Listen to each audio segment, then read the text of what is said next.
സിഹിർ ഫലിക്കുമെന്ന് വിശ്വസിച്ചാൽ ഷിർക്കാണ് എന്ന് KJU വ്യക്തത വരുത്തിയിട്ടുണ്ട്. ഇത് ഹുസൈൻ മടവൂർ പറഞ്ഞതാണ്, 2019 പറഞ്ഞതാണ്. ഞാൻ ആ വർഷം പറഞ്ഞത് എന്തിനാണെന്ന് നിങ്ങൾക്ക് മനസ്സിലായിട്ടുണ്ടാകും. ഇത് താങ്കൾ അംഗീകരിക്കുന്നുണ്ടോ? KNMന്റെ വൈസ് പ്രസിഡന്റാണ് പറയുന്നത്. KNMന്റെ KJUവിൻ്റെ തീരുമാനമാണ് സിഹിർ ഫലിക്കുന്നു വിശ്വസിച്ചാൽ അത് ഷിർക്കാണ് എന്ന്. ഇതൊരു പുത്തൻ വാദമല്ലേ?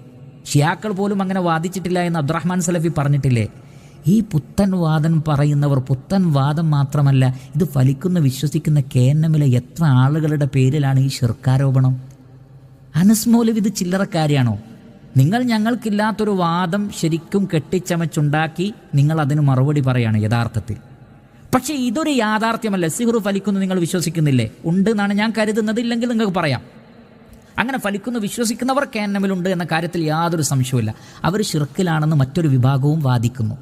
ഇങ്ങനെയുള്ള ഒരവസ്ഥ KNMൽ എങ്ങനെ ഉണ്ടായി? നിങ്ങളൊന്ന് ഉത്തരം പറയൂ.